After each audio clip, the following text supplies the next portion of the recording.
This is the Mindspace TV show.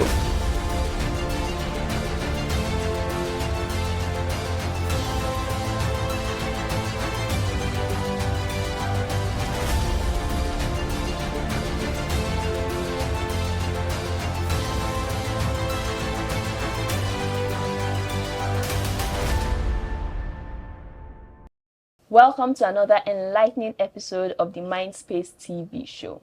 I'm your host, Fauzia Zakaria, and today I have a leading mental health advocate and expert to talk about some of the myths that we have surrounding therapy.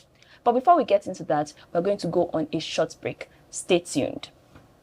As Africans, whenever we hear the words mental health or therapy, we often think in extremes, being mad or roaming the streets. On this show, we're here to change that narrative. Together, we'll explore practical real-life solutions, speak to leading mental health experts in Africa, and correct false assumptions. This is not just about awareness, we are about action. If your sexual health is not in a good state, have someone you can talk to. You can go to therapy to better yourself. I'm Fauzia Zakaria, and this is the Mindspace TV show.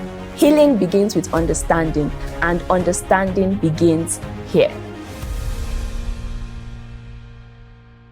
Welcome back to the Mindspace TV show. We have a leading mental health advocate and expert here who is going to debunk some of the myths we have surrounding therapy. I'm excited to get into this episode and learn from him, and you should be too. Meet Mr. Adeshola Oladeji. Please, thank you so much for being here. Thank you very much for having me. Hi. Thank you. Can you introduce yourself a bit? Let us know a little bit more about you. Okay, so my name is Adeshola Oladeji. I am a mental health consultant, and I have been working in the mental health space for the last decade. I work with a couple of organizations and facilities around the country. I work to share mental health knowledge, expertise to those that don't know about mental health, for those struggling with mental health conditions, friends, family, loved ones, and also shed light on the relevance of the integration of mental health care into other treatment plans such as HIV, tuberculosis, family planning, amongst other things. Wow, this sounds like a wide range of experience across industries and a decade's work. That is a lot of work. And I'm sure in the course of your work, you've, heard a lot of myths around therapy. But can you tell us some of the common ones you've heard? One of the most common myths around therapy that I'm aware of is it's a waste of time. It's one of the easiest things you hear in conversations. It's like street knowledge that why going to therapy is not going to help. And I would like to say that I disagree strongly, because while being someone that I do offer mental health support services and I connect people with support services, I have gone through mental health support services myself, gone through therapy myself. And this is not about saying I read about, I know of people. I'm a living testimony that therapy does work and support does work. Okay. I have also heard the one that, it's a waste of money, because why are you going to pay someone to just listen to you? Can you also tell us the myth around therapy just being something where you just go and pay someone to listen to you? Okay, so in the context of when I have conversations with people and they ask, okay, how much does therapy cost? And I give them a price range and they're like, no, now, why would I pay that? Then I usually like to respond to them. If you think that's too expensive, then talk to somebody you know. If you could talk to people around you, why are you here talking to me? The point is to show that not everybody is cut out for certain kinds of conversations. Not everyone can approach every conversation with certain levels of empathy, open-mindedness. Most of all, we live in Nigeria where you tell someone you're struggling with something and they make it a competition who is suffering more. Your own is not up to my own, as we like to say. And it takes a level of expertise, professionalism, and, empathy most of all. And that's not something that is common in society, least of all in Nigeria. So, and then for mental health providers, service providers, these are professionals that have gone through training. They understand the symptoms, they understand mental health conditions. And this is things that you can't just find on any random person. So I don't think people should say, why can't I just talk to my friend? Your friend might not understand what it means to be schizophrenic. They might not know what bipolar is. Yes. And they might not know how to equip you with the knowledge and support you need to go through all of that. Yeah, I completely understand that and I get that. Is there any other, misconceptions or myths you've heard Nigerians say? Around therapy? Around therapy, yes. Oh yeah, that therapy is a lifelong thing. that it never ends, that therapy cannot, solve the problem. But it's a double-faceted response that I'm about to provide in terms of what? There is no form of mental health support that is a one cure for all. Healing is a process. It's a time. Most people start therapy, but after a short period of time, they give up because they'll be like, my symptoms haven't stopped. It's a waste of time. But the truth is, therapy is a process. The same way trauma can develop over years, illnesses and conditions develop over years. Think of it as if it took you 3, 5, 10 years to develop a condition or be traumatized by something, it's going to take you at least a couple of years to unravel that, to learn how to demystify these things, to identify these symptoms. So the myth is just around that once you start therapy, it's going to cure it. And what I'll just say to that is it will equip you with the knowledge to start your healing journey. As therapists or support staff, all we do is we help you on your healing journey. We are not magicians or people that will just come touch your head and boom, your trauma is gone. Okay. So yeah. We've spoken a bit about some of the misconceptions we have. But what exactly is therapy? I think you've touched on it a bit as far. It's not just a cure, a one-size cure, or a touch on the head and you're cured. But like, what exactly is therapy? What does it do? How does it help? What are the techniques that you guys use that, begin someone's healing journey or process? Okay, so therapy is just a conversation like we're having here. But the most important thing in therapy is it's a safe space to talk about you and whatever is going on around you. It's about encouraging someone and enabling them to be in a safe space that they can talk about their struggles, their fear, their trauma, anything that they are battling with in their mind and in their head. And it's about talking to a professional that can actually listen to you and give you positive feedback. Give you the kind of feedback that you need to get better, to grow. Because it's one thing to have someone that will listen to you. They might listen to you and, when you tell someone all your life's trouble, and all they can say is, hey, yeah, I'm so sorry, I don't know what to say. Or they'll be like, I'm so sorry to hear that, but they know no way that you can get out of it. They don't have any suggestions or skills. So therapy is, come in, sit down, talk to me. Let's know what's going on. And let's see how we can figure this out together. And let me share my expertise, my knowledge, my training to equip you with whatever skills, strategies, or innovative ways to cope with these things, to deal with these things, and then to live a better life.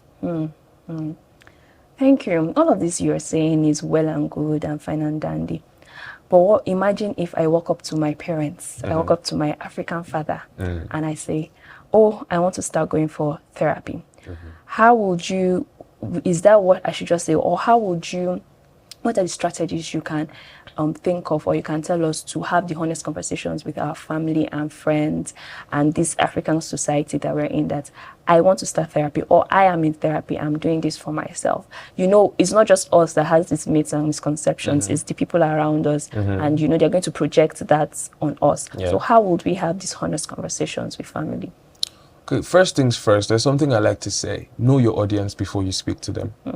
I can't give you one strategy that works for every person, because individual differences, cultural differences, and everything like that. If you're someone that can stand alone, finance yourself, and support yourself through therapy, I would advise that start your journey first. Because you might be about to start and you tell the wrong person and they talk you out of it. And that's the honest truth. You should be able to talk to people that will understand and support you, not people that will make your journey harder. But in terms of talking to people and trying to make them understand, you can tell them, this is what I want to do, this is what I'm trying to do, and I'm doing this for me. And I'd like to think that whoever loves you, cares for your health, will support you nonetheless. Now, this is easier said than done, because as I said, I went through therapy myself. Excuse me. Problem. I went to therapy myself, and being of an African background, to have that conversation of, oh, I want to go to therapy, it made no sense to certain members of my family. But then at some point they had to see that I was struggling with some things. They had to see that I needed support.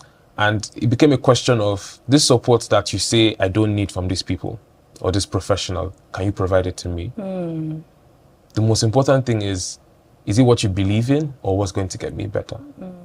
And that's why it goes back to those that love you and support you will understand that anything to make your life better, they'll be there to support you and go on that journey with you. Yeah. But I wouldn't lie to you and say that everybody's going to go on this journey with you. Some people might never believe it. They might never see any sense in it. But the most important thing as an individual is, do you believe it's necessary? Are you willing to take that journey if it is you against the world, or if it's you and the entire world going with you? So yeah. Wow, words of wisdom. Are you ready to take that journey if it's you against the world, or if it's the entire world with you? But in the line of your work, I'm sure you've also, come across many challenges and things like that. And especially in line with this question, there are some people that may not have the resources to go through therapy themselves. So they need maybe financial support. They need someone to drop them off at sessions and things like that. So they need support to go through therapy. What sort of advice would you give those kinds of people who are not yet financially independent enough to go through therapy? And what are some of the other challenges that you faced in your work of mental health consulting and, providing mental health, connecting people to mental health services? Well, as a mental health advocate first, before a consultant, even when I am talking to stakeholders at the government level, when I'm talking to stakeholders in terms of other consultants or therapists or psychiatrists, the major issue we have is in terms of affordability and accessibility. Because I work with young people. I can say I've worked with at least over 100 young people. Yeah. And the major issue we usually have is around, can I afford it? Therapy, yes. Okay, because it's a three-way conversation. First things first, go to therapy. Okay, why? I explain why to you. The question is, can I now afford therapist? And the third question is, how can I find a therapist? So to answer that, the first thing I would like people to know is telehealth exists now. You can find therapists and mental health care services virtually and online. And you don't have to leave your house. Due to the pandemic, COVID, a couple of years ago, a lot of telehealth services came to light and a lot of facilities that offer online services. Now, also on the mental health aspect of finding therapists and the affordability of therapists, right? We have facilities and organizations that actually offer mental health care. My Therapist NG is one of these people. I know of the Federal Ministry of Health Mental Health Desk. If you go on their website, they have a link there that shows free mental health services on platforms. And they even have facilities across the country in about 6 states. There's Kano, there's Nasarawa, amongst other states like that. And they are listed facilities you can walk into and get free mental health services. So the truth is, if you know you want to go on this journey, explore your options, and strike up a conversation with someone that will know better, and maybe they will be able to connect you with someone. Thank you. So what I'm getting from that is, if you've come to the point where you've actively, accepted that you need therapy, you can always find resources. You can find resources online. You can go to the mytherapist.ng app and website and then see a range of therapists across different, specialties. Yes. Okay, thank you very much for that. But therapy still feels like, when we think of mental health, we think of people roaming the streets and things like that. So me, that I'm a normal human being, I have a job, I have a family, I'm eating well, I'm eating good. Do I still need this therapy? Okay, so first things first, your mental health is your emotional state and your psychological states. How you feel emotionally, how you see reality, and how you deal with everything and everyone in between. You don't need to have a mental health illness to go to therapy. Some people experience grief or loss. For example, if someone loses a child, or someone has a miscarriage as a mother, someone loses a husband, things like that can cause trauma. Trauma is not limited to just physical abuse. It's not limited to gender-based violence. It's not limited to rape or assault. The definition of trauma is you experience an event that psychologically and mentally you cannot handle. Your brain cannot handle it, and it causes feedbacks and negative side effects in you. That's why there's a condition called PTSD, post-traumatic stress disorder. These are the symptoms you experience after a traumatic event. Triggers, panic attacks, sweaty palms, anxiety, and everything like that. But my point is, you can go to therapy for marriage issues. You can go to therapy for substance issues, addictions, dependence, relapse, anything like that. It's not just until when you're suffering from something. And I also like to point out that mental health illness is not around, oh, you're going mad. Anxiety is a mental health illness. And I'd like you to know that depression and anxiety and PTSD are the most common mental illnesses in the world, in Nigeria most especially. Schizophrenia is one of the most common mental health illnesses in Nigeria. And there's something I like to say, and it's an old saying. It says, it is when the madman knows that he's mad no longer. And that's just to say that a lot of people are struggling with mental health conditions and they don't even know it. Because they don't have that exposure to knowledge and just feel like, okay, that's how I've always been. But that's how we are in my family. But the point is, if you think you need a safe space to have conversations, you need support through emotional distress, just seek out therapy. You do not need to have a mental health illness, to get into therapy. You get, because our mental health and it's our emotional well-being, right? So if you can go to a therapist for marriage issues, for addiction issues, for grief and loss, and I think that's a very profound point. But later on, we'll be taking questions from our campus ambassadors. But we're going to go on a short break now. Stay tuned. Welcome to Candid Conversations. This is that show that offers unfiltered glimpse into the real stories of some of today's most impactful leaders. In a world that often celebrates the final products of success, Candid Conversations takes you behind the scenes to uncover the personal struggles, doubts, fears, failures that have shaped the leaders we admire today. In each episode, we sit down with people who have made their mark across different industries: media, politics, entertainment, business, entrepreneurship, and beyond. And we have honest, thought-provoking conversations around their personal and professional journeys. The goal of the show is simple. It is to go beyond the accomplishments and accolades and uncover the raw emotional stories that rarely make the headlines. My name is Blessing Okebe, your host, and this show is coming to you live from Universal TV Africa. Let's get into these conversations. Welcome back to the Mindspace TV show. I am still your host, Fauzia Zakaria, and I'm still here with a mental health advocate, Adeshola Oladeji.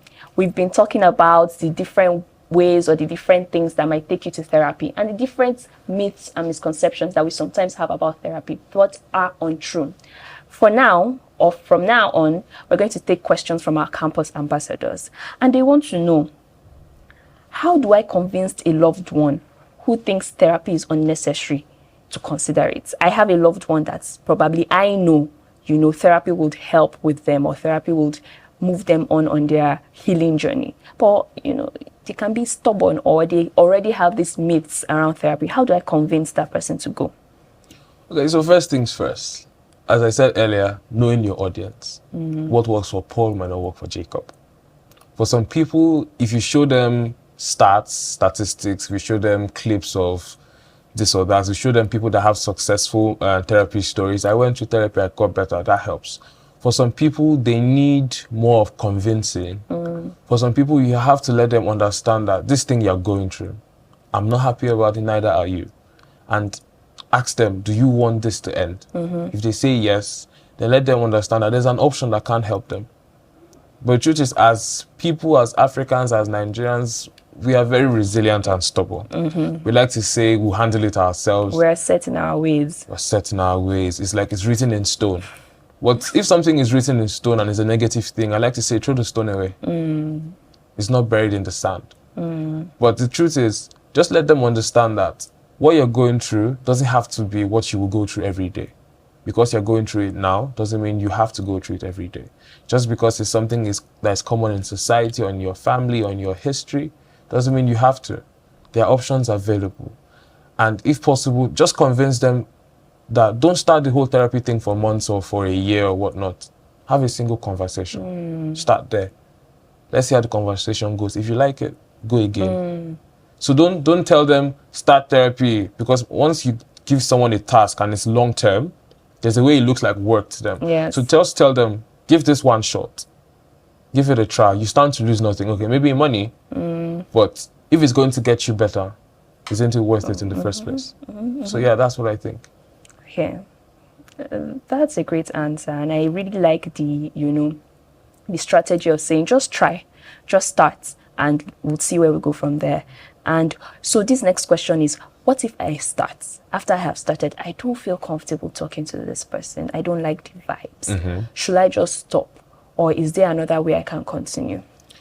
Okay, so this is talking about the relationship between you and your the therapist. Yes. Well, I would like to answer this question in two ways. It's a relationship.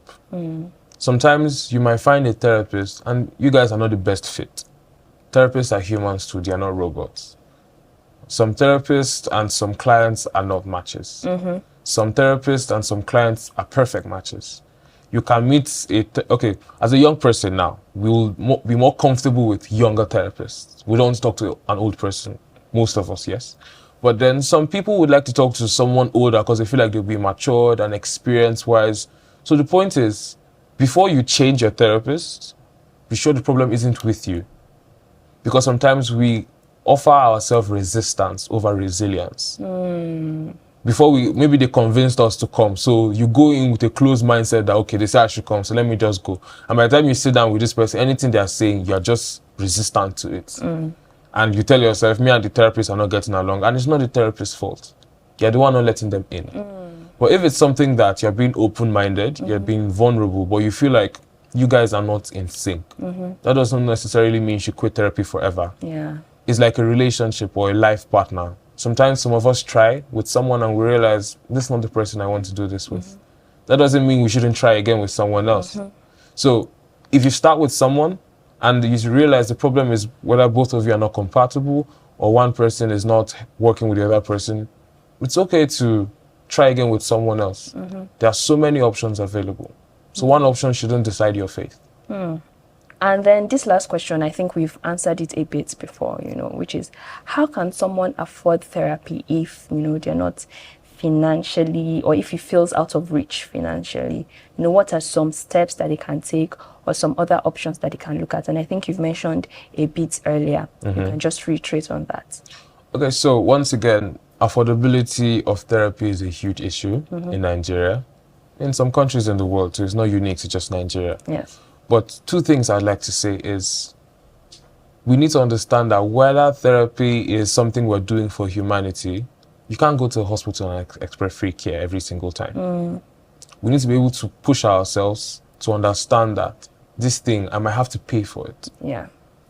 We shouldn't just expect free services. I mean, right to health is a right to all. But if by where we live or the conditions we live in right now, that isn't available, if we can close our eyes to buy airtime, to buy a recharge card, to do this or that, we can close our eyes to buy something for ourselves, to invest in our future, school fees, anything like that, we should see paying for therapy as an investment in our lives, in our health. But for those that do not have any form of income, they have no way of money coming in, once again, I'd like to say there are telehealth services like mytherapist.ng. There are so many other institutions, facilities online, virtually. There are free consultations, free facilities across the country that you can explore. And all you have to do is start that journey. Because I believe once you start that journey, it gets easier because a step at a time takes you everywhere you want to be. A step at a time takes you everywhere you want to be. I have learned a lot from you today, I'm glad. Mr. Adeshola Oladeji. I have learned that therapy or healing is a process, right? And that the thing is you should just start therapy, and that, I like when you said some people go in with resistance and not resilience, you get, so you should feel opened up when you go to therapy. Open yourself up and just try it, you get. And like finding a right therapist, like finding a spouse, so you need to find someone that you feel in sync with, and with the right fit. So thank you so much, Mr. Olashola. Do you have any final words of encouragement to someone who is trying to take that step to finding therapy? Or do you have And do you have any sort of advice, for people out there who are listening and watching and are saying, do I really need this therapy that this man is talking about? What would you say to them? Well, the last question you asked is the first thing I'll answer. If you have to ask yourself, do I need therapy? It's probably a sign you do. If you have to ask yourself, do I need help? It's a sign that maybe you should try the help. Because I don't think you stand to lose anything by getting help. You can never be too healthy, if that makes sense. And for someone that is struggling with anything and you're considering therapy as an option, the best time I've started therapy was yesterday. The second best time is right now. Today. It's not even today, right now. So don't procrastinate. Don't procrastinate. Start the journey. Because therapy is a process and it's a journey, like I just said. If it's going to take you weeks or months, why not just start right now? Because I like to think if something is going to take you, maybe it's your destiny. I don't believe in that, but if it's your destiny that you'll be healed by 30 and you are 29 right now, and it's going to take you a year to heal, if you don't start by 29, you won't heal until you're 31. The best time is to start now. If you have to talk to your loved ones or primary caregivers to help you raise money for therapy, that might be a difficult conversation. But you have to make them understand from the level of pain, from the level of your experience. Share your experience with them and let them see what you're going through. Because empathy is something that we all share as people. If they see that you need this help, if you can convince them, then that's a good way to start, because you will need family support, you will need loved one support on your healing journey. Because there's a lot of things that we're going through as people that those around us suffer with us too.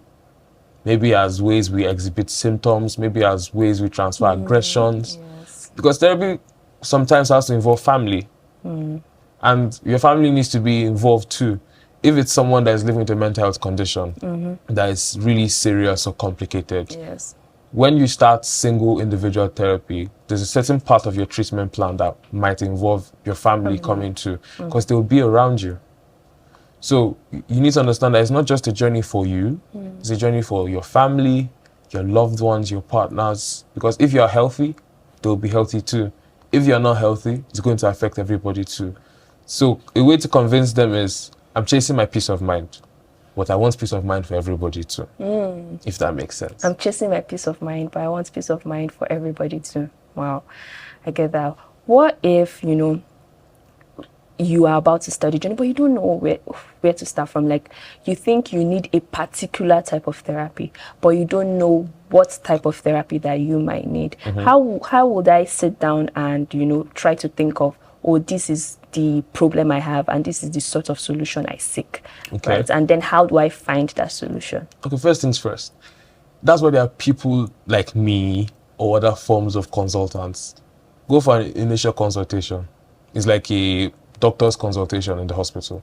You describe, this is what I'm going through, this is what I'm experiencing, I don't know what it is, I don't know what I will need. And then the professional at the other end will have to tell you, judging by this, this, and this, I think you will need this, this, and this.